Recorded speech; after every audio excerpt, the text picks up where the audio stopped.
Comme vous le savez, donc après mieux réflexion, les élus du comité social économique central de distribution Casino France, en accord avec l'intersyndicale du groupe Casino, ont décidé de faire appel. Et ils ont décidé de faire appel. Pourquoi? Parce que ce plan de sauvegarde accéléré tel qu'il a été adopté n'est pas valable. Et qui plus est, vous venez de le rappeler, comme vous le savez, le procureur de la République à l'audience du tribunal de commerce eh bien, a aussi donné un avis défavorable pour les mêmes raisons, à savoir que ce plan n'est pas valable parce qu'il ne comporte pas de volet social. Voilà, alors ça signifie quoi? Qu'il n'est pas valable sur le plan de la loi. Ça signifie que finalement, en l'absence de volet social, alors concrètement, ça signifie quoi, vous me direz, un volet social? Eh bien, ça signifierait, comme vous le savez, qu'il y a des cessions qui sont annoncées des hyper et supermarchés. Oui. Et en réalité, le plan de sauvegarde tel qu'il a été présenté ne repose que sur ces cessions. Il n'y a pas eu d'autre alternative proposée.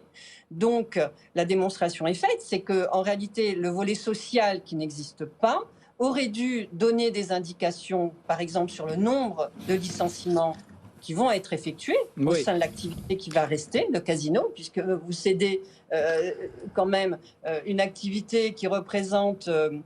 comme vous le savez, ou pas en tout cas, le périmètre représente 3,6 milliards de chiffre d'affaires hors taxes et hors essence, sur un chiffre d'affaires à l'origine qui était de 7 milliards d'euros. Donc vous voyez qu'il y a quand même une grande partie de l'activité qui s'en va. Or, le plan de sauvegarde financière accélérée doit garantir le maintien de l'activité. Là, il y en a quand même beaucoup qui s'en vont.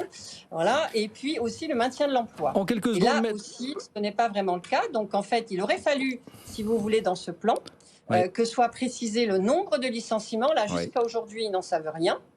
L'intersyndicale l'évalue à peu près à 6 000 salariés concernés du fait en fait de ces cessions, si vous voulez, les fonctions support, les personnes qui travaillent dans les entrepôts, la logistique et le siège vont être concernées, seront inutiles. Donc, il y a évidemment un plan de sauvegarde de l'emploi qui est en train d'émerger. Or là, ce plan-là aurait dû être présenté au tribunal dans le cadre du volet social, et ça n'est pas le cas.